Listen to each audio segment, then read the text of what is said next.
जय हिंद जवानों, कैसे हैं आप सभी। आशा करता हूं आप सभी बहुत अच्छे होंगे और आप सभी की तैयारी है वो बहुत जोरदार जबरदस्त जिंदाबाद चल रही होगी। तो दोस्तों, आपकी तैयारी में चार चांद लगाने के लिए आज एसएससी जीडी 2024 की जो आपकी भर्ती है उसके लिए मैं मैथ यानी गणित के 10 शानदार सवाल लेके आपके आ चुका हूं। और ये सवाल वो है जो आपके एसएससी जीडी की पेपर की जान बनते हैं, या बोल सकते हो कि एसएससी जीडी के पेपर में बार बार पूछे जाते हैं। और बार बार पूछे जाने का मतलब क्या है कि ये क्वेश्चंस, इसी टाइप के क्वेश्चंस, इसी पैटर्न के क्वेश्चंस आपके भी एग्जाम में पूछे जाने वाले हैं। तो आपके लिए ये मोस्ट इंपोर्टेंट क्वेश्चंस रहने वाले हैं। अगर आप तैयारी कर रहे हो, अभी आपका आने वाले समय में आपका पेपर है एसएससी जीडी का, तो आपको इन 10 के 10 सवाल को बहुत अच्छे से देखना है।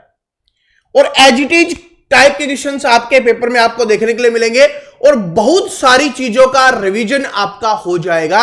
इस बात को भी याद रखना, जो भी स्टूडेंट इस क्लास को पूरा देखने वाला है उसका मैथ की काफी चीजों का रिवीजन होने वाला है, सारे चैप्टर का एक साथ रिवीजन होने वाला है। तो चलिए अब बिना देरी के स्टार्ट करते हैं, देरी नहीं करते। पहला क्वेश्चन आपकी स्क्रीन पे आ जाता है। क्वेश्चन नंबर पहला क्या है, आप सभी जानते हो, मैंने आपको काफी बार बताया है कि इस टाइप का क्वेश्चंस आपके एसएससी जीडी में फेवरेट बनता है। क्या है क्वेश्चंस कि राहुल एक निश्चित दूरी 4 किलोमीटर प्रति घंटा की चाल से तय करता है, उसी मार्ग से 3 किलोमीटर प्रति घंटा की चाल से वापस आता है। पूरी यात्रा के लिए उसकी औसत चाल क्या होगी। अब यहां पर देखिए, यहां से यहां तक वो जाता है और यहां से यहां तक वो वापस आता है। इसका मतलब क्या हुआ कि दूरी समान हो गई। समान का मतलब है कि दूरी है वो आपकी इक्वल हो गई, बराबर हो गई। जब भी दूरी बराबर हो तो औसत निकालने का क्या फॉर्मूला है वो आप सभी के दिमाग में सेट है बहुत अच्छे से। वो कौन सा है? औसत अगर हमें निकालनी है, औसत चाल अगर हमें निकालनी है, तो उसका बहुत शानदार तरीका है कि 2 गुना पहली चाल गुना दूसरी चाल, और बटे में क्या हो जाएगा, पहली चाल जमा में दूसरी चाल। इसको लगाएंगे, आंसर हमारे लिए बहुत आसान हो जाएगा। 2 गुना 4 गुना 3 और दोनों को जोड़ के लिखेंगे तो 7।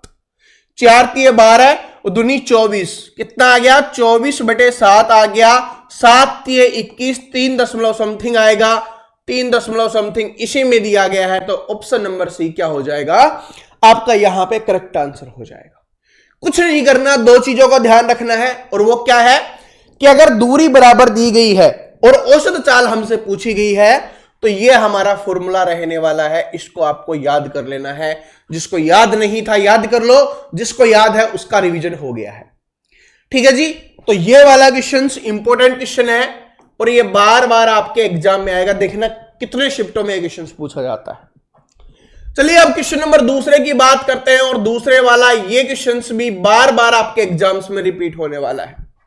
ऐसा कभी भी नहीं हुआ कि एसएससी जीडी के एग्जाम में ये क्वेश्चन ना पूछा गया हो। क्वेश्चंस बहुत आसान है, मैंने बहुत अच्छे से आपको किया हुआ है, लेकिन फिर से देख लेते हैं कि एक बल्लेबाज 15वीं पारी में 97 रन बनाता है। इसका मतलब है कि वो 15वीं पारी खेल रहा है, 14 पारी इससे पहले भी खेल चुका है, और 15वीं पारी में वो कितने रन बनाता है? 97 रन बनाता है, जिससे उसके रनों का औसत 5 बढ़ जाता है। औसत क्या होता है? औसत क्या होता है? आंकड़ों का योग बटे आंकड़ों की संख्या। तो अब बोला जा रहा है जिसकी वजह से उसका औसत 5 बढ़ जाता है।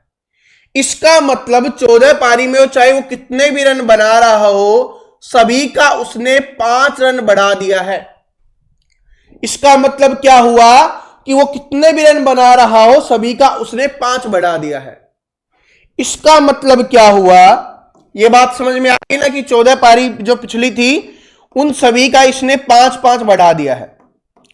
लेकिन इसने तो सभी पारियों का 5-5 बढ़ाया, तो 15 पारी में अगर ये 5 रन एक्स्ट्रा बढ़वा देता है, इसका मतलब 75 रन तो सिर्फ इसने उसी के लिए बनाए हैं। टोटल रन कितने बनाए हैं? इसने 97 रन बनाए हैं, जिसमें से 75 अगर माइनस कर ले तो कितना आ जाएगा आपका, यहां पर 22 रन आ जाएगा। इसका मतलब इस पारी से पहले वो कितने रन बनाते हुए आ रहा था? 22 रन बनाते हुए आ रहा था। लेकिन हमसे ये नहीं पूछा गया। अगर हमसे ये पूछा जाता कि 15वीं पारी से पहले औसत क्या होगा, तो 22 रन हो जाएगा।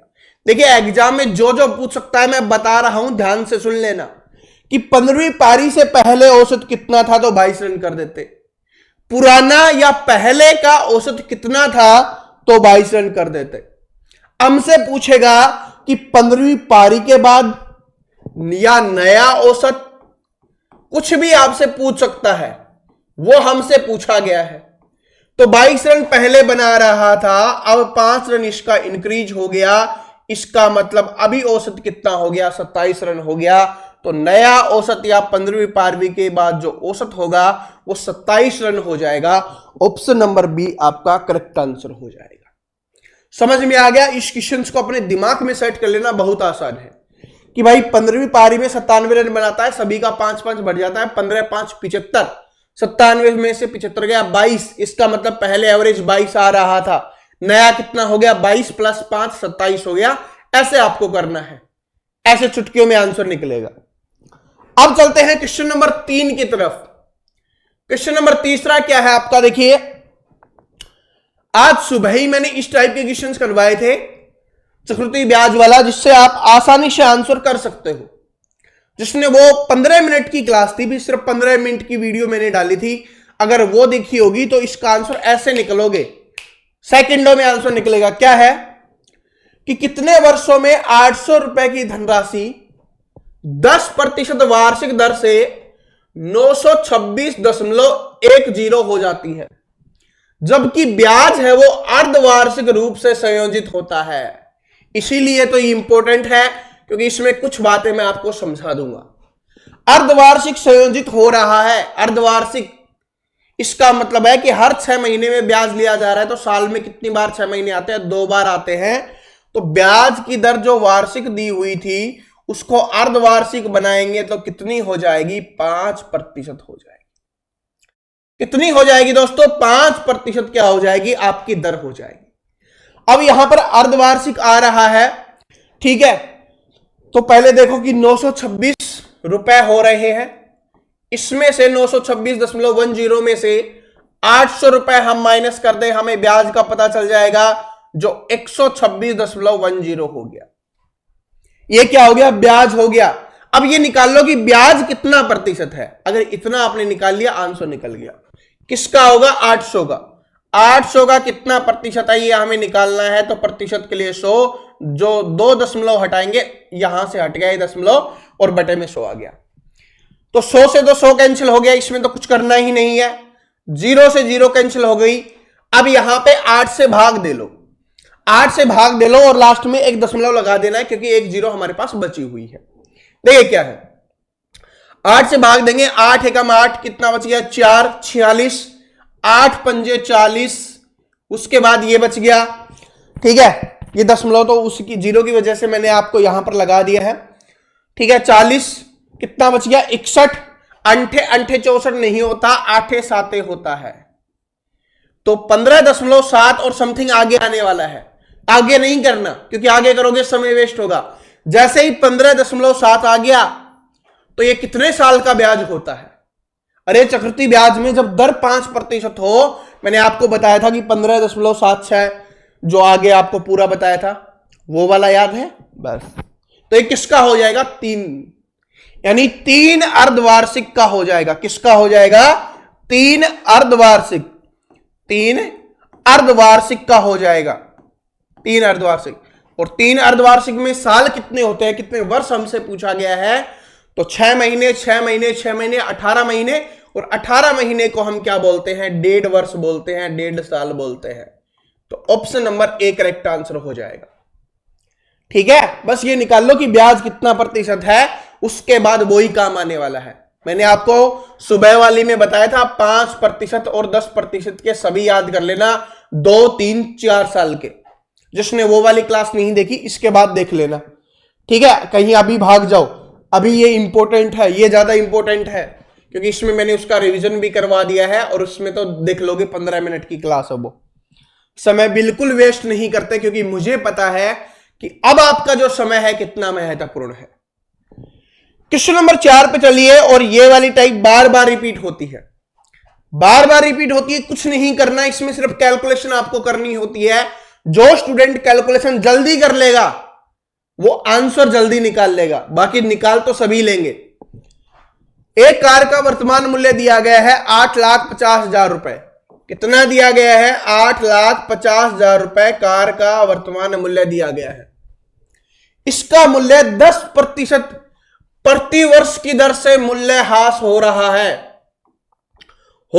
तो 4 वर्ष बाद क्या होगा? मूल्य कम हो रहा है। मूल्य ह्रास का मतलब कि कम होता जा रहा है, तो 4 साल के बताना है, 4 साल के बाद बताना है कि मूल्य क्या होगा। तो अगली साल क्या होगा भाई? 90/100 हो जाएगा, क्योंकि 10% कम मतलब 90%, हटाने के लिए बटे में 100 लिखेंगे, और ये 4 सेम रिपीट हो रहा है, तो 4 साल के लिए हम इसको 4 बार लिख देंगे। कैलकुलेशन बहुत आसान है, टेंशन नहीं लेने का। क्या है? 4 0 से 4 0 कैंसिल हो गई, इन 4 0 से ये 4 0 कैंसिल हो गई। ऊपर कितना बच गया? 81, इधर से भी 81 और 85। अब क्या कर दो? 85 गुना 81 गुना 81। 81 का स्क्वायर मैंने आपको बताया हुआ है, उसके बाद 85 को गुना कर दो, आपका आंसर हो जाएगा, और इसको गुना करोगे तो ये आपका आंसर हो जाएगा ऑप्शन नंबर बी। इसकी कैलकुलेशन आपको करनी है, और जब भी एग्जामिनर कैलकुलेशन में आपका समय वेस्ट करवाना चाहता है, इतनी ये 4 बार की दे देता है, 4 वर्ष का दे देता है। ठीक है, तभी मैंने लिया है ताकि कोई दिक्कत ना हो। ऐसा क्वेश्चन, ये जो टाइप है ना, ये बार बार रिपीट होती है। कभी मूल्य ह्रास हो रहा होगा, कभी मूल्य वृद्धि हो रही होगी, या कभी आपको दे दिया जाएगा कि मूल्य ह्रास होने के बाद यानी कमी होने के बाद इतना है, तो पहले कितना था। तो फिर क्या करना है? बस इसका विपरीत कर दो, उल्टा कर दो, बाकी कुछ नहीं करना। इस तरीके से करना है जिससे पहले वाला मूल्य भी निकल जाएगा, अगर पहले वाला मूल्य पूछेगा तो। इसमें तो दिया ही हुआ है। ठीक है जी, तो 4 क्वेश्चन आपके रिपीट हो चुके हैं। 5वां है आपका, बहुत आसान क्वेश्चन है, एलसीएम एचसीएफ से। पहले तो कुछ स्टूडेंट को कंफ्यूजन होता है, उस कंफ्यूजन को दूर करते हैं। जब भी लघुत्तम आ जाए, इसका मतलब है कि आपको एलसीएम निकालना है, और जब भी महत्तम आ जाए, क्या आ जाए? इसको याद रख लेना, जब भी महत्तम आ जाए तब इसका मतलब है कि आपको एचसीएफ निकालना है। दूसरी हिंट बताता हूं, यह हमेशा बड़ा होता है, यह हमेशा छोटा होता है। ओके जी, ठीक है। तो अब आपने को बताना है कि 6 और 110 का एलसीएम क्या होगा। इसका भी शानदार तरीका बताता हूं। आपको पता है कि इससे और इससे उस संख्या का भाग होना चाहिए पूरा पूरा, तो सबसे बड़ी संख्या ये है ना, इससे भाग करना मुश्किल है, छोटी तो किसी से भी हो जाती है। तो 110 से देखो कौन सी संख्या भाग होती है, सबसे छोटा सबसे पहले लेना है। ऑप्शन में सबसे छोटा 300 है। क्या 300 110 से भाग होता है पूरा पूरा? नहीं होता। फिर उसके बाद दूसरा देखो 330 है, क्या पूरा पूरा भाग होता है? बिल्कुल होता है, 3 पे होता है। फिर आप इससे भी चेक कर सकते हो, 6 पंजे 30, 6 पंजे 30, इससे भी होता है। तो ऑप्शन नंबर 1 करेक्ट आंसर हो जाएगा। ऐसे आपको करना है। ठीक है, दूसरा तरीका मैंने आपको बेसिक से बताया था कि सबसे पहले बड़ी वाली संख्या को लो, उसके बाद 2 से गुना करके देखो। 2 से गुना करेंगे तो भाई 220 आ रहा है, इसमें नहीं है। फिर 3 से गुना करके देखो तो कितना आ रहा है? 330 आ रहा है, इसमें है। बस, और इससे भी चेक कर लो कि हो रहा है कि नहीं हो रहा। ये तो बहुत आसान है, समझ में आ गया। लेकिन ये जो मैंने आपको तरीके बताए हैं, इनको याद रख लेना, आपके एग्जाम में आता है। और एक ऐसा ही आता है, भिन्न के रूप में पूछा जाता है। तो अगर भिन्न में ऊपर वाले में एलसीएम पूछेगा तो नीचे वाले का एचसीएफ निकालेंगे। अगर ऊपर वाले का एचसीएफ पूछेगा तो नीचे वाले का एलसीएम निकालेंगे। अब ऊपर वाला समझे कि भिन्न का अंश और हर की मैं यहां पर बात कर रहा हूं। ये वाली टाइप भी आपके एग्जाम में बार बार रिपीट होती है, क्योंकि उसमें भी सिर्फ एलसीएम और एचसीएफ ही निकालना होता है। अब ये कौन सा है क्वेश्चन आपका? क्वेश्चन नंबर 6 है। क्वेश्चन नंबर 6 है। बहुत सारे स्टूडेंट इसको इग्नोर कर देते हैं। अब इग्नोर नहीं करना, क्योंकि पेपर का समय है, और आप सभी जानते हो कि बोर्ड एंड स्ट्रीम से एक क्वेश्चन पक्का आने वाला है, और बहुत बेसिक से मैंने इस क्लास को पढ़ाया हुआ है। देखो क्या है, एक व्यक्ति धारा की दिशा में, धारा की दिशा का मतलब x प्लस वाई का मान, धारा की दिशा में 66 किलोमीटर की दूरी 6 घंटे में तय करता है। 66 किलोमीटर की दूरी 6 घंटे में तय करता है, तो इसका मतलब स्पीड क्या हो जाएगी, 66 को 6 से भाग दे दो, 11 किलोमीटर प्रति घंटा क्या हो जाएगी, आपकी यहां पर स्पीड हो जाएगी। ध्यान से देखते रहना वरना प्रॉब्लम हो जाएगी। धारा के विपरीत दिशा में, धारा के विपरीत दिशा का मतलब x माइनस वाई, और इसमें 72 किलोमीटर की दूरी 8 घंटे में तय करता है, तो इसका मतलब 72 को 8 से भाग देंगे, 9 किलोमीटर प्रति घंटा क्या हो जाएगा, हमारा यहां पर हो जाएगा x माइनस वाई का मान। अब हमसे क्या पूछा गया है कि धारा की चाल ज्ञात कीजिए। धारा की चाल का मतलब y का मान हमें निकालना है। मैंने आपको बोला है कि दो ही चीजें यहां पर पूछी जाती है ज्यादा आपसे, या तो आपसे x का मान पूछता है या आपसे y का मान पूछता है। y मतलब क्या होता है, धारा की चाल। y का मतलब क्या होता है, धारा की चाल आपसे पूछेगा, और x का मतलब होता है शांत जल में चाल। शांत जल में चाल ये पूछता है। जब भी y का मान पूछेगा, यहां पर y पूछा गया, पहले इसको सोल्व कर लेते हैं। जब भी y का मान पूछेगा तो बड़े वाली में से छोटे वाली को घटाना है, तो 11 में से 9 को घटाएंगे, कितना आ गया 2, और उसको 2 से डिवाइड कर देना है, 1 आ गया, तो 1 आपका आंसर हो जाएगा ऑप्शन नंबर डी। याद रख लेना, जब भी y का मान निकालना हो या धारा की चाल आपको निकालनी हो, तो बड़े वाले में से छोटे वाले को माइनस करना है और 2 से भाग करना है। लेकिन जब भी x का मान निकालना होगा तब क्या करेंगे, तब हमें करना है कि इन दोनों को जोड़ना है, y में घटाना है, x में जोड़ना है। तो दोनों को जोड़ेंगे तो कितना आ गया यहां पर 20, ठीक है, और इसको भी 2 से भाग करना है, तो कितना आ जाएगा 10, यानी x का मान 10 आ गया। अब रख के भी देख लो, अगर आपसे पूछा होता शांत जल में चाल क्या होगी, 10 हो जाता। इधर रखो भाई, 10 x का है प्लस 1 है, तो कितना आ रहा है 11 आ रहा है, यही तो दिया गया था। इधर देख लो, 10 में से 1 माइनस करेंगे, 9 आ रहा है, 9 ही दिया गया था। तो ऐसे करना है, सब कुछ पूरा रिवीजन मैंने करवा दिया है बोट एंड स्ट्रीम का, बस यही आपसे पूछा जाता है नाव और धारा से। ओके जी, बेस्ट रिवीजन आपका करवा दिया इसका। अब चलते हैं 7वें क्वेश्चन पे। ये वाली टाइप में स्टूडेंट हमेशा कंफ्यूज रहते हैं, और लाभ और हानि आप सभी जानते हो आपके एग्जाम के लिए कितना इंपॉर्टेंट है। बहुत अच्छा क्वेश्चन है। क्या है कि एक दुकानदार 55 टॉफियां बेचकर 11 टॉफियों का लाभ अर्जित करता है, तो अर्जित लाभ का प्रतिशत ज्ञात कीजिए। इसका मतलब है कि वो 55 टॉफियां बेच रहा है और जिससे उसको क्या हो रहा है, 11 टॉफियों का लाभ हो रहा है, मतलब 11 टॉफियों का लाभ हो गया उसको। तो इसका मतलब क्या हुआ, अरे एक बात समझो कि 55 टॉफियां हैं जिसमें से 11 का लाभ हुआ है, इसका मतलब उन टॉफियों का क्रय मूल्य कितना था, 55 में से 11 माइनस कर दो, कितना हो गया 44। तो क्रय मूल्य हम लाभ प्रतिशत निकालते हैं तो बटे में लिखते हैं, तो इसका मतलब 44 बटे में लिखेंगे। कितनी टॉफियों का लाभ हुआ है 11 का, तो 11 ऊपर लिखेंगे और प्रतिशत के लिए 100 का यूज करेंगे। ये मैंने समझा दिया है। और वैसे रखना चाहते हो तो भाई इसमें से ये माइनस कर लो, 55 में से डायरेक्ट 11 माइनस कर लो, आ गया 11 से यहां से 4 से काटा कितने पे 100, 25 पे, 25% आपका आंसर हो जाएगा। लेकिन ये क्वेश्चन बार बार रिपीट होता है, तब मैंने आपको समझा दिया।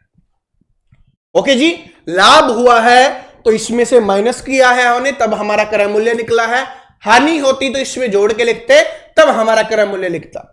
लाभ प्रतिशत आपको पता है ना क्या होता है कि लाभ बटे क्रय मूल्य गुना में 100, या हानि पूछेगा तो लाभ की जगह पे क्या लिख देंगे, हानि बटे क्रय मूल्य गुना में 100, तो ये लाभ या हानि प्रतिशत आपका निकल के आ जाता है। अब चलते हैं दोस्तों क्वेश्चन नंबर 8 पे। क्वेश्चन नंबर 8 है और यहां से आपके एग्जाम में बार बार क्वेश्चंस आता है, ठीक है, क्वेश्चंस 8 है, यहां से पेपर में बार बार पूछा जाता है। देखो क्या है कि 24 और 36 का तृतीय समानुपाती क्या होगा, ये अपने को बताना है। तो इसका बड़ा ही सिंपल तरीका मैंने आपको बताया हुआ है कि आपको लिखना है बी स्क्वायर बाई ए। अगर आप इसका यूज कर लोगे आराम से आपका आंसर आ जाएगा बी स्क्वायर बाई ए। तो क्या करोगे यहां पर b कितना है 36 स्क्वायर, 36 गुना 36 और बटे में a का मान कितना दिया हुआ 24। 4 से काटो, 4 छकी 24, 4 नामे 36 और 6 छंगे 36, 6 9 यानी 9 छकी कितना हो गया 54 हो गया। तो 54 आपका आंसर हो जाएगा जो किस में दिया हुआ है, ऑप्शन नंबर डी में दिया गया। ठीक है जी, ऑप्शन नंबर डी में दिया गया है। और इसमें एक चतुर्थ अनुपाती भी पूछता है, उसका भी याद रख लेना। उसमें होता है b गुना सी बाई ए। कितना होता है b गुना सी बाई ए, ये भी पूछा जाता है। तो इसका भी याद रख लेना, ये दोनों याद रख लेना, आपके एग्जाम में यहां से क्वेश्चन जरूर आ रहा होगा। अब क्वेश्चन नंबर 9 की तरफ चलते हैं। लास्ट में एक क्वेश्चन मैं आपसे पूछने वाला हूं और ये भी बता देना कि आपके 10 में से आपने कितने क्वेश्चंस खुद सही कर लिए थे। ठीक है, ताकि इससे भी आपका भी कॉन्फिडेंस बढ़ेगा और मुझे भी पता चल जाएगा कि आप कितने क्वेश्चन सही कर पा रहे हो। देखो ये बहुत अच्छा है, इसका मैं बहुत अच्छा तरीका बताता हूं और ये एग्जाम में बार बार रिपीट होने वाली टाइप है। वैसे तो आप सभी जानते हो टाइम एंड वर्क के सारे शानदार क्वेश्चन मैं आपको करवा चुका हूं, अभी कुछ दिन पहले ही करवाए हैं, लेकिन ये थोड़ा सा अलग है। देखो क्या है कि ए और बी मिलकर एक कार्य को 30 दिन में पूरा कर सकते हैं। ए और बी दोनों मिलकर एक कार्य को कितने दिन में कर सकते हैं? 30 दिन में। उन्होंने 20 दिनों तक एक साथ कार्य किया और फिर बी चला गया। 20 दिन तक उन्होंने साथ काम किया, 30 दिन में पूरा कर सकते हैं, लेकिन 20 दिन में उन्होंने काम किया साथ और उसके बाद बी चला गया। अन्य 20 दिनों के बाद ए ने शेष कार्य को पूरा किया। जो ए है ना उसने शेष कार्य को पूरा कर दिया, लेकिन उसके लिए उसने कितने दिन लगाए? 20 दिन लगाए। तो ए अकेले पूरे कार्य को कितने दिनों में पूरा कर सकता है? देखो दोनों मिलकर 30 दिन में काम करते हैं, लेकिन 20 दिन उन्होंने काम किया। इसका मतलब दोनों का काम कितने दिन का बच गया? 10 दिन का दोनों का काम बच गया। लेकिन उसके बाद बी चला गया, तो ए ने उस 10 दिन के काम को 20 दिन में किया। 10 दिन के काम को 20 दिन में किया, यानी दुगना समय ले रहा है। तो हमसे पूछा है कि पूरा कार्य करने में, पूरा कार्य 30 दिन में होता है, 30 का दुगना क्या हो जाएगा? 60 दिन हो जाएगा। तो option number A correct answer हो जाएगा। फिर से बता रहा हूं, इंपॉर्टेंट टाइप है, बिना पेन यूज किए आप इसका आंसर कर सकते हो और आपको पेपर में करना है। यहां पर देख लो दुगना समय ले रहा है, तो टोटल में भी दुगना ही समय लेगा। तो 30 का क्या हो जाएगा? 60। जब 10 का 20 दिन ले रहा है तो 30 का क्या हो जाएगा? 60 दिन हो जाएगा। ओके जी, तो चलिए अब क्वेश्चन नंबर 10 पे चलते हैं। क्वेश्चन नंबर 10 के बाद एक क्वेश्चन आपसे पूछने वाला हूं, तो भाग के नहीं जाना, ठीक है? कहीं अभी दौड़ लगाने लग जाओ। देखिए क्या है, यदि कोई व्यक्ति 10 किलोमीटर प्रति घंटा की चाल से, इसमें भी आपका काफी कुछ रिवीजन होने वाला है। यदि कोई व्यक्ति 10 किलोमीटर प्रति घंटा की चाल से दौड़ता है तो वह 300 मीटर की दूरी तय करने में कितना समय लेगा, यह अपने को बताना है। कितने मीटर की दूरी तय करनी है दोस्तों? आपको 300 मीटर की दूरी तय करनी है, लेकिन स्पीड क्या है? 10 किलोमीटर प्रति घंटा है।